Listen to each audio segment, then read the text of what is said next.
창세기 13장 14절에서 18절까지의 말씀을 읽습니다. 창세기 13장 14절에서 18절까지의 말씀을 한 목소리로 읽습니다. 시작. 롯이 아브라함을 떠난 후에 여호와께서 아브라함에게 이르시되 너는 눈을 들어 너 있는 곳에서 북쪽과 남쪽 그리고 동쪽과 서쪽을 바라보라. 보이는 땅을 내가 너와 내 자손에게 주리니 영원히 이르리라. 내가 내 자손의 땅이 티끌 같게 하리니 사람이 땅의 티끌을 능히 셀 수 있을진데 내 자손도 세리라. 너는 일어나 그 땅을 종과 횡으로 두루 다녀보라. 내가 그것을 내게 주리라.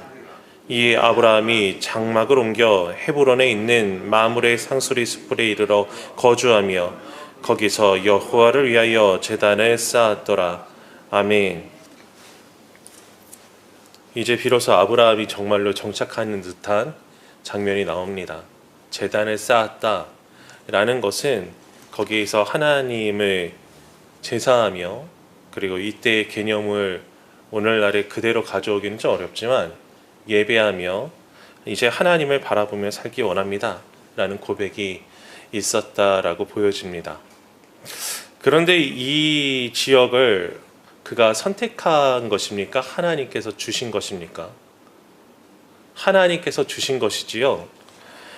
우르에서부터, 하란에서부터, 애굽에서부터 하나님께서는 아브라함이 결국에는 하나님의 말씀의 땅, 약속의 땅, 젖과 꿀이 흐를 것이다. 내가 너로 창대케 하리라. 그리고 저 이전에 죄악된 인류에서부터 바벨탑으로 그들이 죄악으로 뭉쳐 있을 때 언어로 흩으시고 그 민족을 흩으실 때부터 하나님께서 믿음의 족속을 친히 조성하리라고 마음 먹으셨던 때부터요, 하나님께서는 아브라함을 인도하시기로 작정하셨습니다. 그리고 그 섭리 가운데 이 일이 일어난 것이고요. 그리고 가장 근거리에 있는 이유 중에 하나는 그가 이 땅을 차지하게 된 이유 중에 하나는 다툼에 있습니다. 그가 직접적으로 다퉜다라는 표현은 없지요. 그런데 아마도 그 껄끄러운 상황을 그가 인지하게 되었습니다. 그의 재산이 많아지고 그리고 그의 조카인 롯의 재산도 많아지는데 당시의 재산이라는 것은 가축이었죠. 유목하였기 때문에 방목해서, 그러니까 그의 가축들을 초지에 풀어서 기르는데 그 초지뿐만 아니고 우물에 이르기까지 가축이 적었을 때에는 문제가 없었는데 가축이 많아짐으로 이 우물에 내가 먼저 왔어. 아니야, 네가 먼저 와. 너가 늦게 왔어. 아니면 이 초지는 우리 거야. 임자가 있니? 우리도 여기에 사는데, 이런 식의 다툼이 그들 가운데서도 있었고요. 그리고 거기에는 가나안 사람과 브리스 사람도 거주하였더라라고 우리가 읽지는 않았지만 위에 있는 7절에 보니 다툼의 여지가 많이 있었습니다. 하나님께서 부르신 땅에 왔는데, 하나님께서 오라고 하셔서 왔는데 갈등이 존재했고요. 그리고 그 갈등 때문에 머리가 아팠지요. 그런데 그때 아브라함이 이렇게 얘기합니다. 롯을 불러서 뭐라고 얘기했냐면은 우리가 다투지 말자. 우리가 다투지 말자. 우리가 친족인데 다퉈서는 되겠는가? 그러면서 이야기하기로는 너가 이쪽을 택하면 나는 이쪽을 택할게. 너가 우라고 하면 나는 좌로 갈게. 너가 앞으로 간다 하면 나는 뒤로 갈게. 그러니까 네가 먼저 선택해라. 네가 먼저 선택하는 땅 외에 나는 그 반대쪽을 내가 선택하겠다 라고 했더니 롯이 저 애국과도 같아 보이고 물도 풍부해 보이고 여러모로 인적 자원이나 물적 자원이나 자연 환경도 좋아 보이는 소돔과 고모라가 있는 쪽을 선택을 하게 됩니다. 그쪽을 선택하게 되고 그 다음에 아브라함은 그 반대인 지역 가나안 쪽으로 더욱더 서쪽을 선택하게 되어서 그쪽에 이르게 된 거죠. 롯이 동쪽을 선택하니, 요단강 쪽을 선택하니 아브라함은 서쪽을 선택하게 된 것입니다. 그런데 그렇게 선택을 하고 난 다음부터요, 오늘 본문에서 하나님께서 롯이 떠난 다음에 아브라함에게 말씀하셔서 이곳은 내가 너에게 준 땅이니 한번 봐라 라고 그렇게 이야기를 하는 것이죠. 그런데 이 갈등 이후에 아브라함의 조치에 대해서요, 많이들 이렇게 얘기를 합니다. 아브라함이 약속의 땅, 저각구로의 흐르는 땅을 선택하기 위해서 롯에게 먼저 선택하라고 했다. 그럼 롯이 어디를 선택할 줄 알고 여기를 선택하라고, 먼저 선택하라고 얘기를 할 수 있겠습니까? 왜냐하면은 인간의 욕심으로 본다면 누구라도 저 요단강 쪽에 풍부해 보이는 그쪽 땅을 선택할 것이니 척박해 보이는 땅을 선택하지 않을 줄로 알고 롯에게 먼저 선택하라고 했다.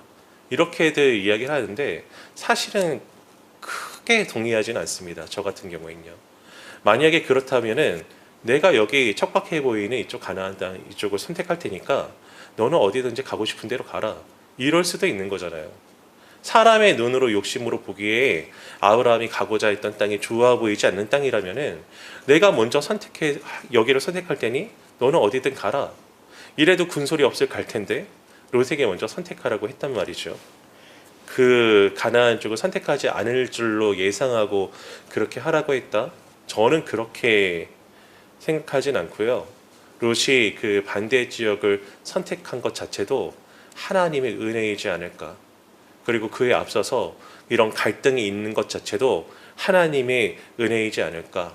않을까가 아니고 은혜이다. 그렇게 생각을 한다는 것입니다. 인간의 눈으로 보기에 갈등 상황뿐만 아니라 부정적으로 보이는 상황은 좋지 않아 보입니다. 더군다나 하나님의 말씀대로 선택을 하였는데 그 선택에서 달려오는 것 같은 이런 부정적인 상황들은요, 굉장히 좋지 않아 보여요. 그런데 하나님께서는 그 좋지 않아 보이는 친족의 죽음을 이용해서 아브라함을 가나안으로 이끄셨고, 그리고 아브라함의 죄악마저도 불신마저도 사용하셔서 아브라함의 신앙을 인도해 내셨습니다. 도대체 하나님 앞에 좋지 않은 것이 무엇이 있다는 말입니까? 하나님께서 하라고 하셨을 때 잠시 잠깐 좋아 보이지 않는 일이 정말로 우리에게 재앙이라고 말할 수 있습니까? 하나님께서 무엇을 말씀하시려는지, 그 일을 통해서 나에게 어떤 일이 있으려는지 도무지 알지 못하는 상황 가운데 내가 하나님께서 부르신 이 땅에 왔는데 그것도 친족과 조카랑 다퉈야 되는 이런 상황이 생기다니, 이것도 하나 해소하지 못할 정도로 부족한 땅에 하나님께서 나를 부르시다니, 다툼에 대해서 골치 아파하고 하나님에 대해서 원망하였더라면은 그가 이런 선택을 할 수 있었겠습니까? 이런 은혜를 누릴 수 있었겠습니까? 아브라함은 그냥 자기 조카에게 이야기했는데 그 결과마저도 하나님께서 아브라함에게 유익한 쪽으로 인도하셨다라고 한다면요, 아브라함이 못할 게 없는 거예요. 자유한 것이죠. 그리고 이 믿음의 행보는 결국에 나중에 이삭을 바치게 될 때에도 이어지게 됩니다. 어떻게 이삭을 바칠 수 있었겠는가? 하나님께서 분명히 이삭을 통해서 자손을 이룬다 하셨어. 중간은 이해되지 않지만 이삭을 통해서 자손을 이루게 될 것이니 몰라도 하나님께서 하라고 하시는 대로 하자. 그때 이제 그런 경지가 된 거죠. 이런 일련의 수많은 과정들을 겪으면서 하나님께서 하시는구나. 하나님께서는 부정적인 일들마저도 다 이용해서 그렇게 하시는구나. 저희 아내가 어린이집 원장입니다.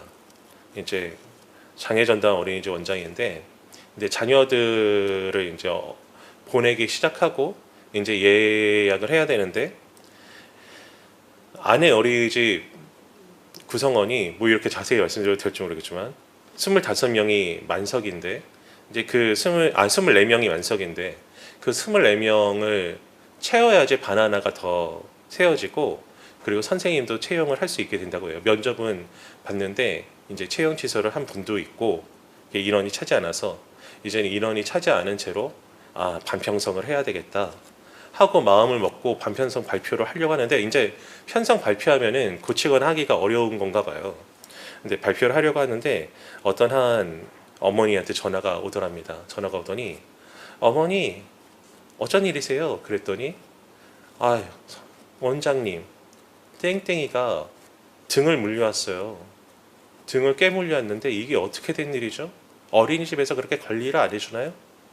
그래서 우리 아내가 그 땡땡이가 왔다고 하는 그 시간 4시간에서 5시간 정도를 이틀치를 보느라고 빨리 돌려봐도 시간이 많이 걸려서 4시간에서 5시간 정도 오전 일과를 그 CCTV 보는데 다 사용을 했더랍니다. 사용하니까 오전에 일과를 못 하는 거예요. 그리고 결론적으로 아내가 굉장히 스트레스를 받고 그 어머니가 왜 이런 컴플레인을 했을까? 왜냐하면은 4시간, 5시간을 이틀치를 다 돌려봤는데 아무 일도 없더라는 거예요.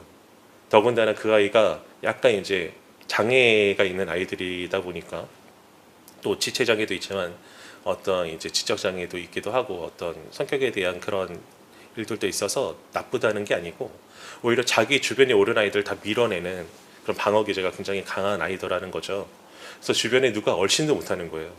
물리기는커녕. 그래서 선생님 통해서 아무 일도 없다라고 전해서 땡땡이가 이틀 동안 정해진 시간에 정말 즐겁고 재미있게 놀기만 했어요, 어머님. 다른 갈등은 없어요. 라고 전해주고 나서 오늘 하루를 다 날렸네 라고 하는 순간에 전화가 오더랍니다. 그래서 아내가 기다렸던 4세반 아이가 전화가 와서 어머님 혹시 그 원장님 혹시 지금 상담 가능할까요? 면담 가능할까요? 라고 하더랍니다. 아내가 소름이 쫙 끼치더래요. 내가 오전에 반을 편성하고 확정을 했더라면 이 전화를 받아도 늦지 않았을까. 근데 오전에 그 CCTV 때문에 아무 일도 못하고 나서 반편성을 안 한 관계로 그 전화를 받고 반편성을 새롭게 할 수 있게 되었다. 그러면서 하나님 소름 끼친다고 어제 저한테 얘기하던 걸 들었습니다. 좋고 안 좋고를 누가 결정하죠? 우리의 인생을 누가 주관하시죠? 정말로 우리에게 하나님께서 하신다라는 감각이 있다면 물론 아주 하찮은 예지만 우리의 인생에 있어서 여러 가지 생기는 갈등과 그리고 고통과 때로는 고난마저도 나에게 좋고 나쁘다는 걸 누가 결정합니까? 하나님께서 하시는 것이죠. 이 갈등 사건, 형제의 죽음, 아버지의 죽음, 물론 고통스럽고 아픈 일이지만 그것이 하나님 나라의 확장에 그것마저도 사용하시고 쓰이도록 하시고 믿음의 조상 아브라함을 조성하시는 그것마저도 사용하시는 하나님을 우리는 믿습니다. 그리고 그 하나님이 나의 하나님인 줄로도 믿습니다. 나에게 있는 갈등과 고통과 아픔을 원망만 할 것입니까? 아니면 하나님을 믿어보시겠습니까? 기도하겠습니다.